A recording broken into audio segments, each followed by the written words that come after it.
Hi, in this video I'm going to just talk about the Rectron UPS. This is an online UPS. The model number is 6000 WPTU. It comes in the trolley version like you're seeing here. It comes with the wheels and also in the rack mounted version. Okay, so it's off at the moment. And these are just some of my, let's call it pet peeves about the unit. The first thing is it's not very intuitive. In terms of the display, I will turn it on shortly. I'm not a fan of the very minimalism design here. These buttons are not very intuitive. Just going to the back, I'm going to get straight in and tell you my pet peeve. Now, when you want to connect this thing up, right? This is the input. So there's neutral live earth and there is the output. Now, just look at this design. Right, this is a 50 amp circuit breaker. It's the input circuit breaker, 50 amps. So how many amps do you think would be sitting here on the output? Well, considering this says 4.8 kilowatts, looking at an output here of at least 20 amps at 4.8 kilowatts. And I've worked that out by saying 4,800 divided by, just say 230 volts, and there's 20.86 amps, so 21 amps. Let me ask you, how are you supposed to connect 20 amp cable to these funny, almost like what you'd find on a car amplifier's output? Please, at least some sort of terminal block, circuit breaker type fitting would even be better. But to try and get it in here, this doesn't make any sense. When you tighten it, the conductor wants to fall out the side. I've had to wrap it around there. This was very time consuming. And then think about it, this is now 20 amps, giving you a 4.8 kilowatt load. And what is this? I don't know what this is. So this is supposed to protect it, from hands or whatever, from people touching it, fine. But what are you going to do with these wires? Surely there should be some place to put these wires. So what I've done is I've connected it here with a cable tie on the fan, because this bouncing up and down, or even if it's not bouncing up and down, this is on wheels, so this thing can move. This is not good design. I would definitely have had a cable tie or some sort of cable management system connected to the back here, so that at least the cables are tight and do not bounce around like that. So in my final setup, I ended up doing some Mickey Mouse job like this, because I have nowhere to fasten these cables.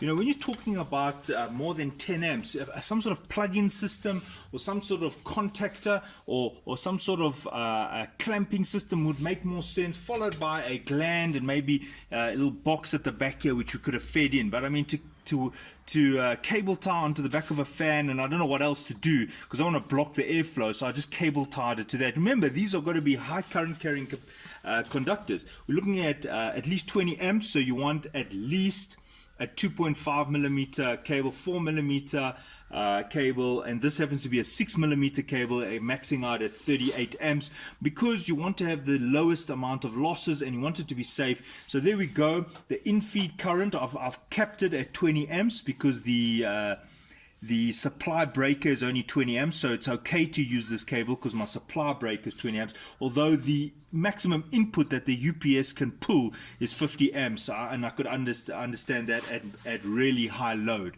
But anyway, the point I'm trying to make is this: they could have come up with a better plan for that.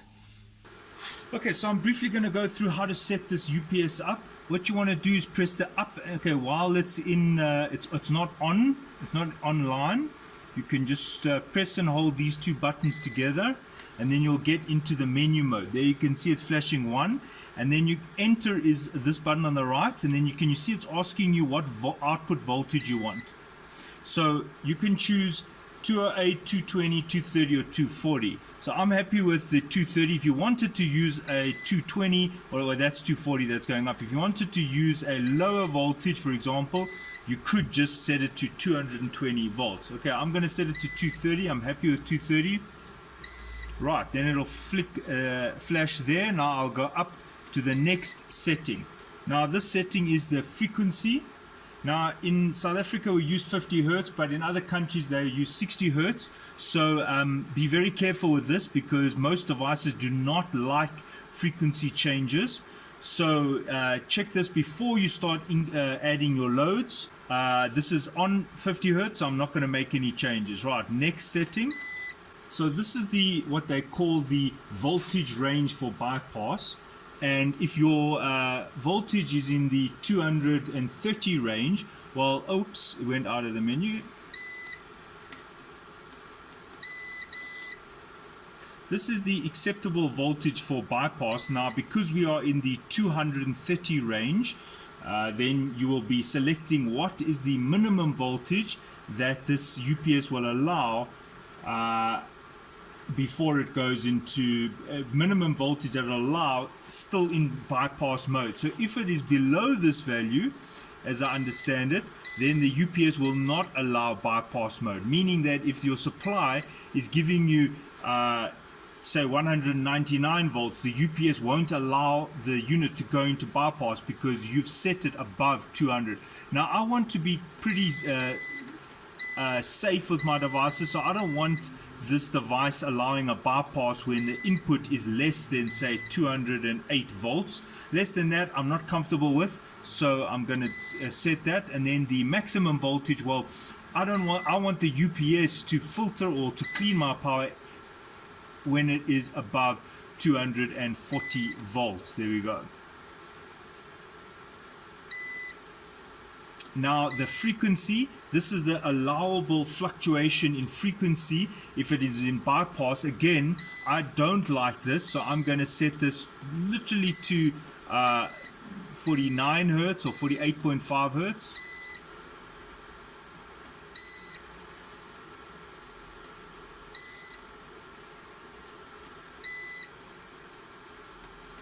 Now number 5, 6 and 7 are reserved. There's no settings there. Number 8 is an option to allow bypass. So if you select this, the UPS will run at bypass mode if you've allowed this setting to be option enabled for bypass. Now if you don't want it to run on bypass, then what you will do is you will disable it. So this means forbidden. Bypass is not allowed. So what it means is that the UPS will never go into bypass mode. That means it's always going to be in the online mode. Now it's got two settings here. So you can allow it to go into bypass automatically. The UPS will allow bypass, but you can also disallow manual bypass. So that means that the UPS can go into bypass on its own, but if you try, the user comes and tries to put on bypass, it won't allow it. So that would mean that if you have this enabled, then what would happen is if you want to switch this off, you could then come here and press bypass, and it would go into bypass mode and before it goes off. So you'd have to press here, it would go into bypass mode. Now I can show it to you.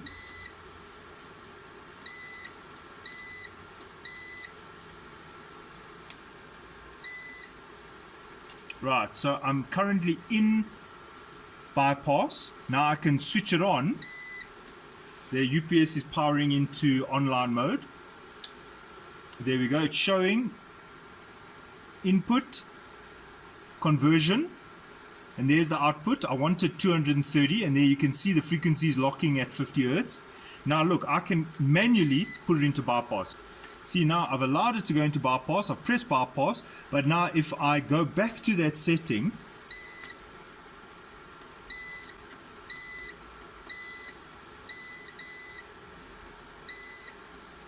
there it is.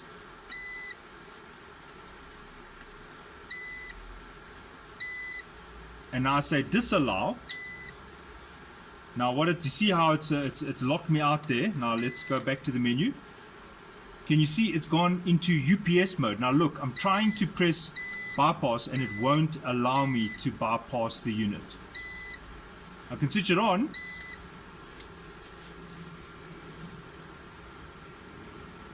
But look, no bypass allowed. But the UPS itself can go into bypass mode by itself in auto. But you, the user, cannot put it into bypass mode. So right, now I'm going to go back into the menu. I do like the bypass option, so I'm going to switch it back on. Right, number 9 is the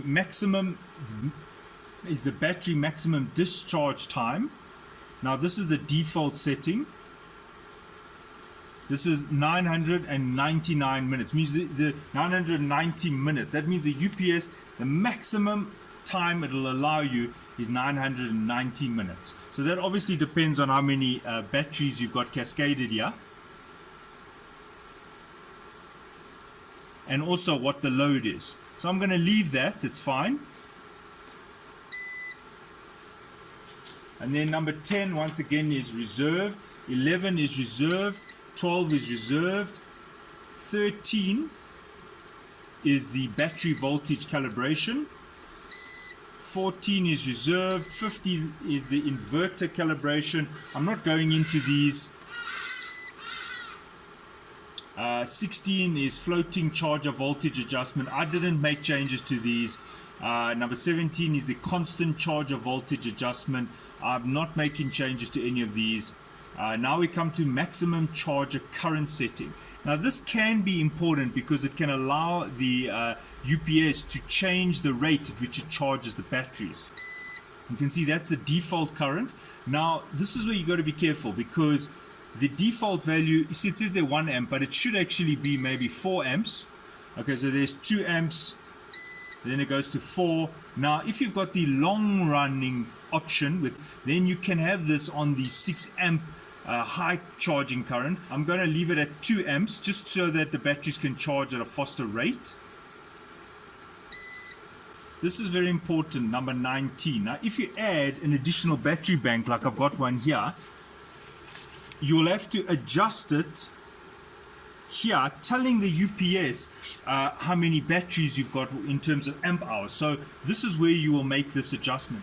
Right, now what I have here is a kettle, and I'm going to demonstrate the capacity, the UPS online capacity or backup capacity, by switching on this kettle and showing you how the available hours or minutes changes based on the capacity of the batteries. Alright, so I'm switching on the kettle. I'm now putting the UPS on. Alright, and now if this was on the single capacity, which would be the default, so now I'm telling it there isn't a battery bank connected to it. See there, it just says one bank of 9 amp hour batteries. Now I'm going to go out of this menu. Alright, there we go, switch it on.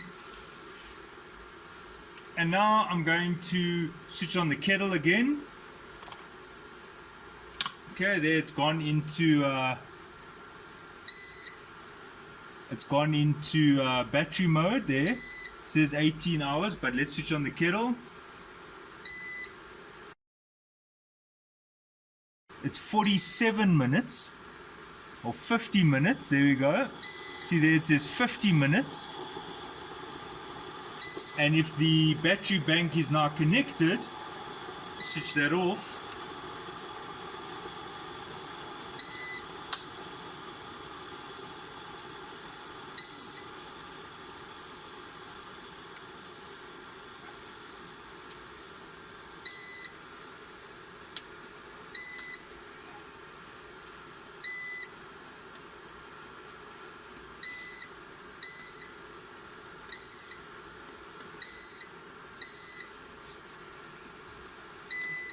There we go, and switch the UPS on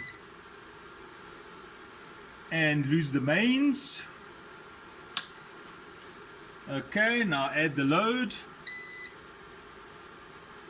You can see that with the load on, I've now put the kettle on. You can see it says there 2 hours.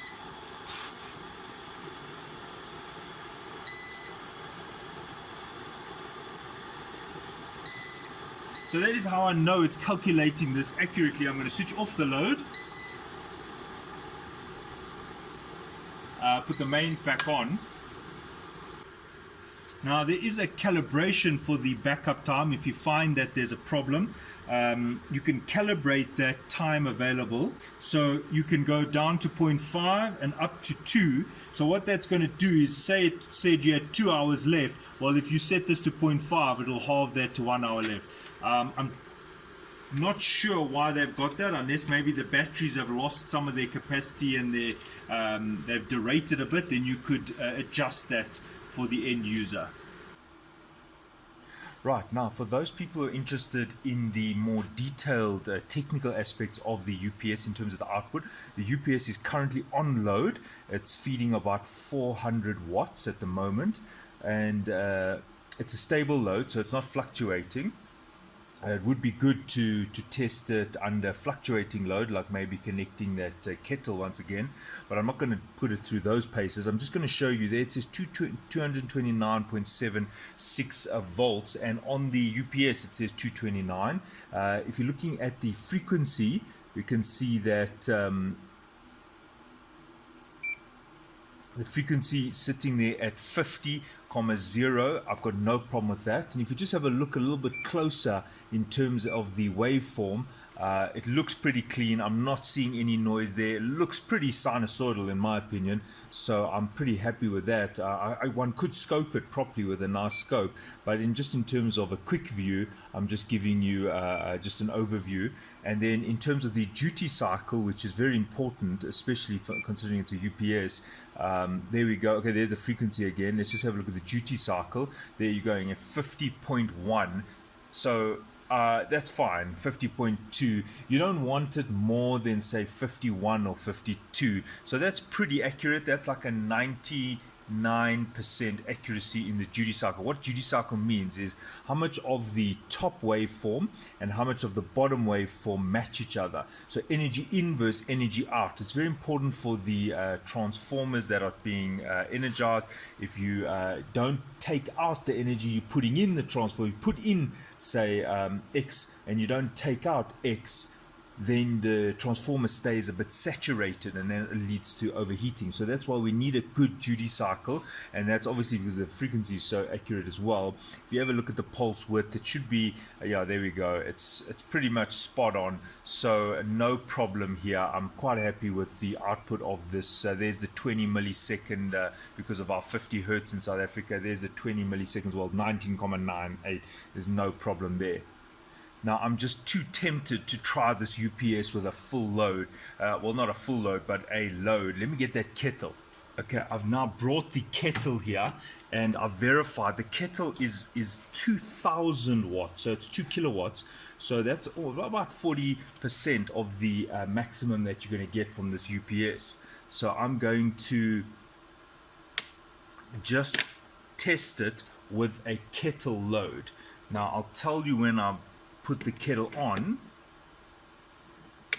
Okay, now have a look at that waveform, and I'm just about to switch the kettle on. Here goes 1, 2, 3. Look at that. Jeez, nothing. And off, nothing. Wow, well done. This UPS is performing very well. Okay, I'll tell you. Look, on and off. I mean, that sine sort of waveform didn't change. Let's just look at some min and max just to really put it through the paces. I'm going to put it in the meter mode, and let's just look at minimum and maximum. Okay, so there we go. Let's just see, is there any overshoots there when we loaded the UPS? I'm about to switch the kettle on now. Yes, stable. Off, on. Off. Okay, let's check the duty cycle.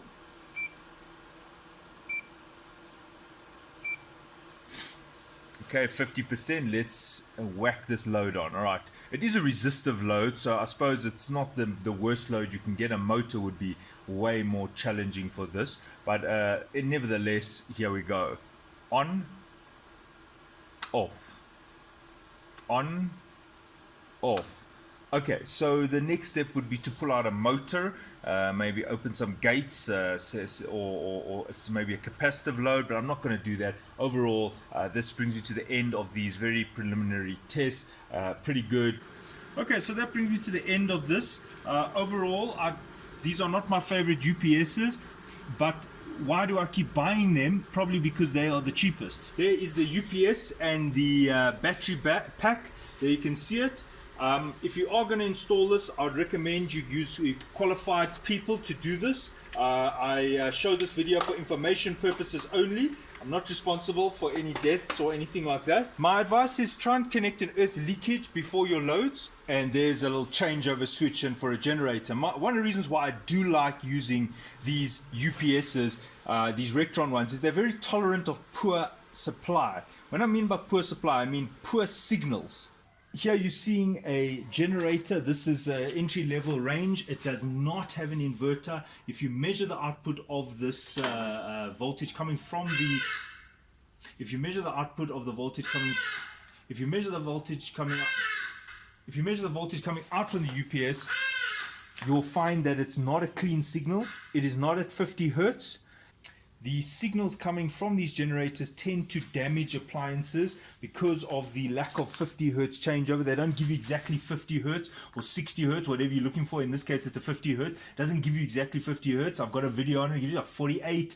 So it's under frequency, and also the voltage fluctuates quite considerably as you load it. So one of the reasons why I like the Rectron UPSs is they're tolerant of these type of entry-level generators. So it's not a problem. You can feed your UPS with this entry-level generator and use a changeover switch so that when your generator is on, it feeds the UPS. So you don't run your devices, your servers, your computers, your cameras, whatever it is, from the generator. You must clean the power via the UPS so that the generator never has access to your appliances, your sensitive servers and things like that. And that is one of the reasons why I do use these UPS. But it's not all glory. Here is a Galleon UPS. This is also a Rectron branded UPS. And this is my second one, and both of them popped without being overloaded. They popped, and replacement is almost the same price as a new unit. So I had not had good luck with these units, and they were wired correctly and barely loaded, just a few cameras and camera servers. So it was not even 15% loaded, and after about a year, pop. And then I changed the circuit board and then pop again. So I'm not a fan of these older ones. Let's try the new one and see how they go. So overall, I'm going to give it a bash. I might get another battery if I want to increase the load. And this is because of load shedding. Thanks Eskom. Because of the load shedding, we're forced to use these type of solutions in order to clean our power because of generators and not have downtime at our businesses. Thanks for watching. Cheers.